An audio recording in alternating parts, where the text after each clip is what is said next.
emergency, you get out somehow. In Kenya, it's different. So, did you hear that?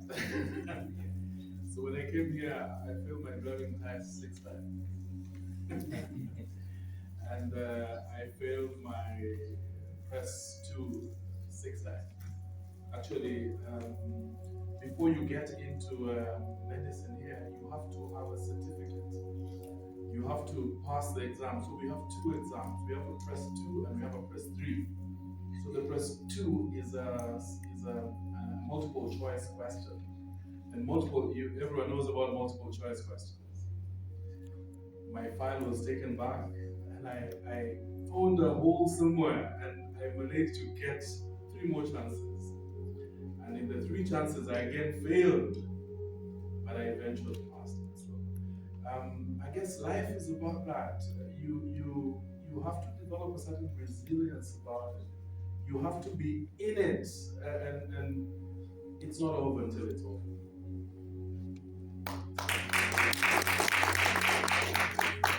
So I suppose I don't think you might want to add on to that, but if we hold that thought, no, you don't want to answer. No, okay, that's fine. You've never failed, and multi success. So look, everyone good with Mentimeter? We'll keep this off. Looking forward to this part of the session, and we'll kick off with the first question. Are the instructions clear? Everyone know what we need to do? Yeah, Mentimeter downloaded. You vote. Conditioning and hearing that it is bad. A lot of men, it is the internalized idea that it is bad that is more limiting than the fact that you would not find a space to cry. Some men have friends that they can cry with, but they're not allowing themselves to cry. So it's sometimes not the environment. Your woman would be happy to hold space for you to cry, but you're not allowing yourself. So I want to look at that internal part. You have a conversation with yourself and know that it's a release, it's a strong thing to do, it clears you up and allows you space to be more than you are. Great. Yeah, I think just adding on to that, I would agree. I think most times, letting yourself cry or letting yourself show emotion is okay. And I think that's something men just need to hear more. One thing I suppose I want to add is just slightly different. I think sometimes because I think a lot of people are hearing it, people are like, oh, I just don't want to cry. People forcing you to cry, or people saying, oh, you have to cry, let it out. I think sometimes it's important to also just let people express themselves in the way they know how to, and let people know that every way you express yourself, as long as it's in, I suppose, again, in the right manner, if that's okay. I think that's just one thing I always want to add on to that as well. So you don't always have to cry, but just making sure you express your feelings and you express yourself. I think that's the important thing. So, yeah, that's good, really good insight, and maybe just from personal experience as well. So I'm a dad of 2 girls, and I remember in the early days, in the early years, when my older daughter asking her mom, we was that crying earlier, right? Because they didn't get the context, they were young, and when my wife relayed that back to me, there was an element of vulnerability, and I think it reflected maybe the least voted for answer. So I think I just want to probe a little bit through Lawson and maybe Dr. Zach, vulnerability when men cry. For those that, the 3 people, maybe that voted that, you can't cry because it makes you seem vulnerable. Let's probe that a little bit. So maybe Lawson, we'll start with Dr. Zach first.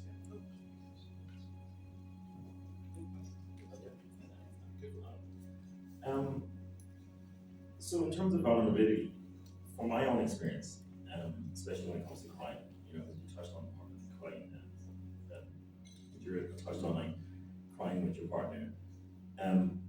My issue that I have, and you see it on social media, you kind of hear it. The problem is that sometimes as men, when we cry to our partners, there's this thing where it almost feels like it's so unmanly that it might even turn it off. So I think that's the problem. Because there's the amount of times that I was depressed and my partner didn't know, and then until it got to a point where it was too late or it's too bad, she's like, "Why didn't you say anything?" And I'm like, "Well, I know you're probably gonna get turned off," and like she's like, "No, but like you also haven't created a space for me to be vulnerable." And I think this is where I think women need to kind of not step up, but realize that, like, you know, in a weird way, you've also created this environment where we don't feel like we can cry to you and be vulnerable, you know. And I think that's the issue there that needs to be really changed, because, like, again, you're not giving us men the space to be able to feel vulnerable, you know. But, like, in terms of vulnerability, for me anyway, I've discovered, with a good friend of mine now, that, you know, we've a lot of times that I've called him and say, look, things are not good, you know, even on the surface times it seems like they are. You know, it's that moment where I'm truly vulnerable, and, like, having the right people we can actually be vulnerable with is key. Having the right people, you know, because I've also had friends as well that, even though you're best friends, they just don't really want to talk about it. They don't want to see the vulnerability from it, because again, it's men, because the egos. It almost feels like you're less of a man when you're doing that, you know. So I think finding the right people to be able to be vulnerable with is important. But I think as well for women, you also need to create the space for us to be able to do it without us feeling emasculated in a way, I suppose, when we do it. I completely agree with what you're saying around women. I have heard a lot of women say things like, if he cries, that's it. That's it. I can't see him in the same light. So this conversation is for all of us to really hold space for men's vulnerability. I guess I want to look at it from personalities. I think expressing yourself really depends on your personality. Being able to cry exposes a personality in you. Are you an introvert? Are you an extrovert? That you can create in the person. If a person is an introvert, they'll behave totally differently. If a person is an extrovert, they will be able to express their emotions. It doesn't matter whoever is around. What comes after, I think, is going to be very important, because you've expressed yourself, yes, but then how do you react after you've expressed yourself? Do you stay down? Do you get up? I think whether that person thinks that you're weak at that particular time does not really matter.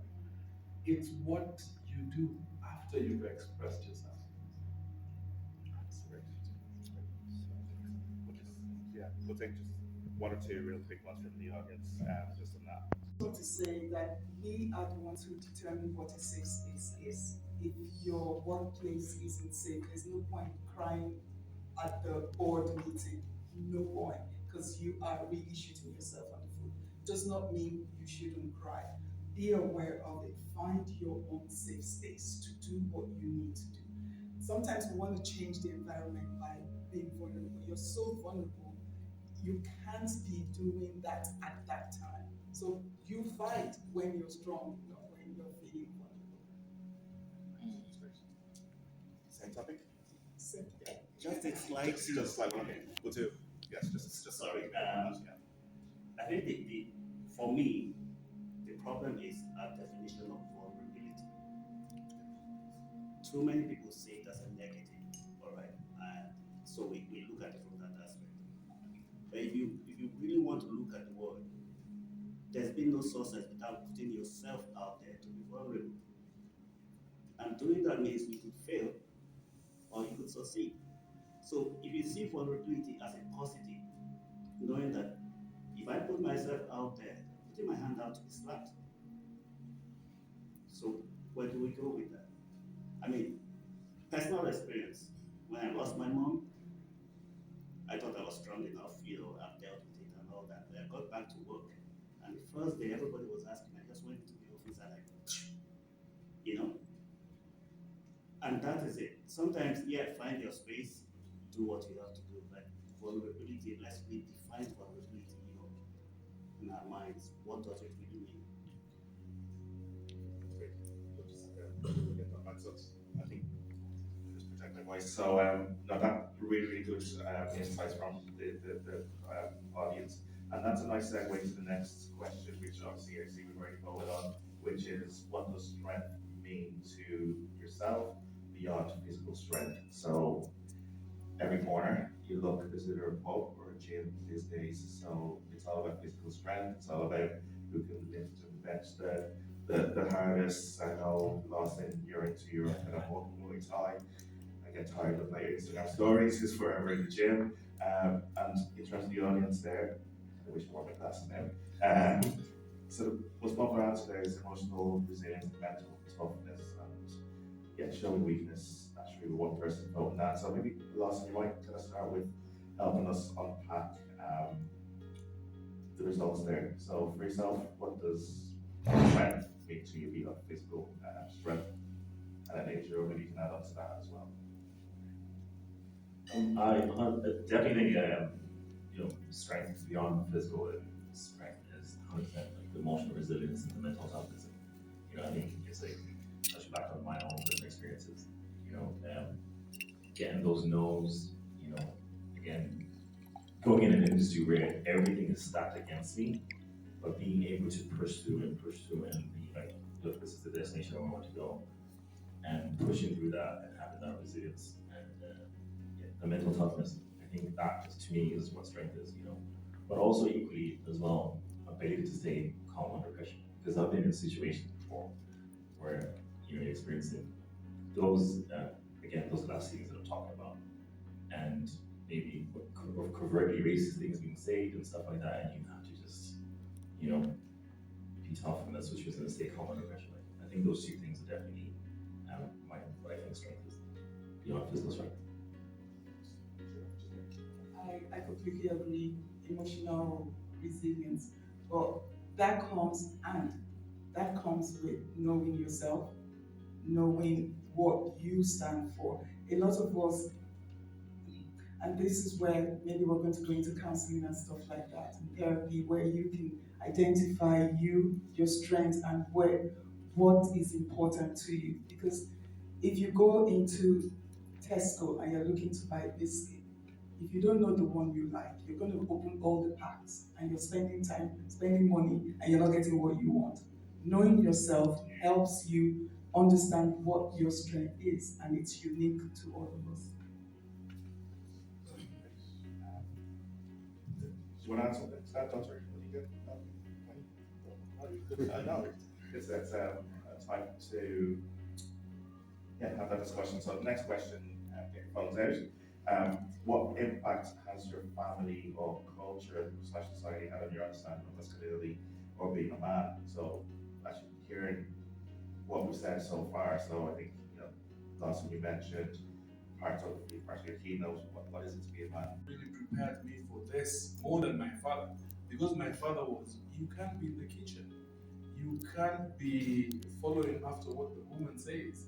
But here I was for 5 years, I had to sit back, I had to prepare the food in the house, I had to.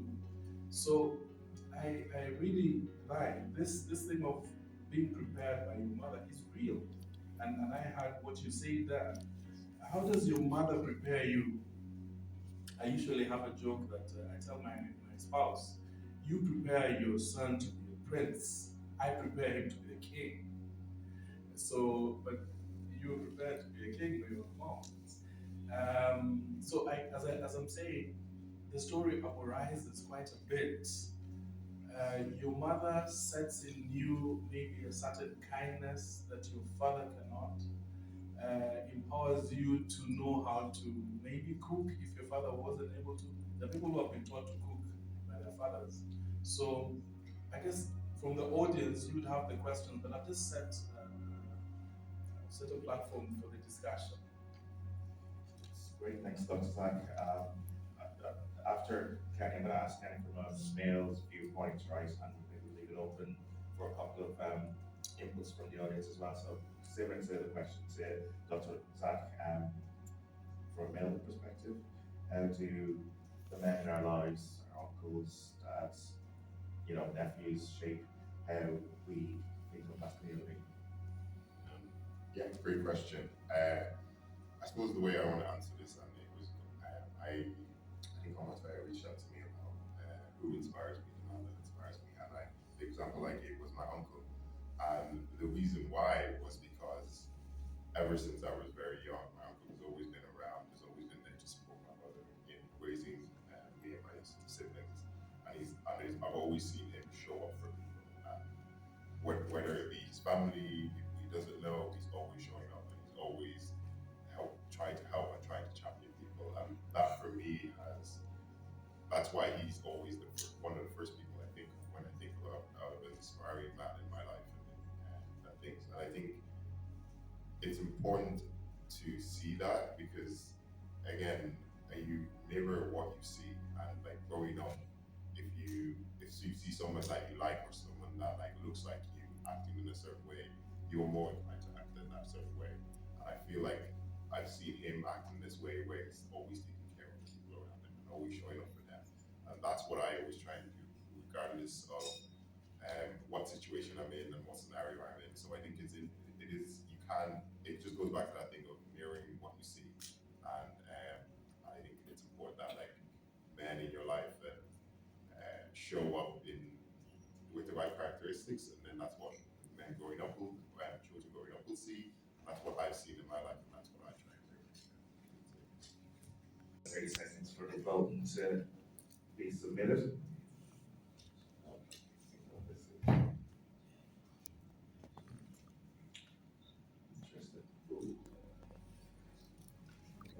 So many people.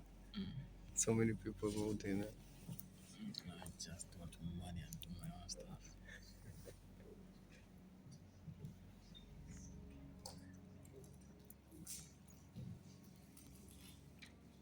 Perfect. So we good. I think we're going to have some interesting conversations with this one. Since it's fairly even. So looking there,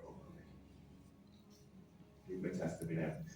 So even there, we have being financially secure and stable, making a meaningful contribution, and loving what I do. Okay. So Lawson, you've kind of given us an overview of where you started off career-wise, where you've landed now, and what we hear from your ambition in terms of the next step. So what's your view on what does success look like for you? That's a really tough one. Because on one hand, like I say, from my own experience, I could have, taken the deal that my dad wanted to give me millions and all this, but like at what cost? I remember when I was going to school, I used to go to school to be on the train, and every single day at 5 o'clock, 6 o'clock when I go home, I would watch everybody on the train. Everybody's either on their phones, and you can tell they're all lawyers, accountants, based on like where they come from, usually around this area, right to see. But they're all miserable, And I think that was like a big thing for me where I was like, okay, I want to be successful, but I also want to pursue my passion at the same time and do something that I really love and make money from it, And to me, I think that's what success is, like, pursuing your passion and really going for it, and then obviously trying to make money with it, but it's not the driving force. Ultimately, we live in a capitalistic world where you need money to do anything. But I think for me, success is pursuing my passion. And when I get to 78, by God's grace, hopefully, I don't have to regret that I didn't pursue what I wanted, So I think to me, that's what success is, But again, my parents would probably say otherwise, because their version of success is, are you making money, And I think, that's what they think, and like I think just based on like African backgrounds, I think overall that's like usually the measure of success, So yeah, it's an interesting one. Zero. And so hand it over. I think success is a continuum. When you look at it, the Maslow chart, it's a continuum. And at different phases of your life, success will be different. So initially, maybe when I used to play soccer, scoring that goal with instant gratification was a success. Passing an exam, getting a financial stability, then eventually, I look at my success when I see young guys who I have mentored, who I have given a direction, who maybe I have facilitated in paying fees for. That now will be my ultimate success. Seeing a community grow, and maybe in the future they say, oh, there was a guy, and he did this. I think that will be exciting too. What I'm getting out of that is mentorship.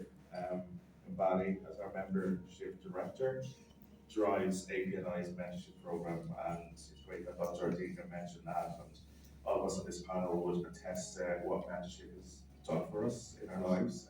Some started very early, some found mentorship later in their careers, i.e. myself, but we started getting the benefits out of it in terms of not just where we are career-wise, but again, that long-term vision. So to take us into the breakout, maybe want to pass the mic to the audience and maybe get your views on this question, maybe 4 or 5 minutes to get, how did you vote, why did you vote, and get your perspectives as well, rather than just hearing us talk.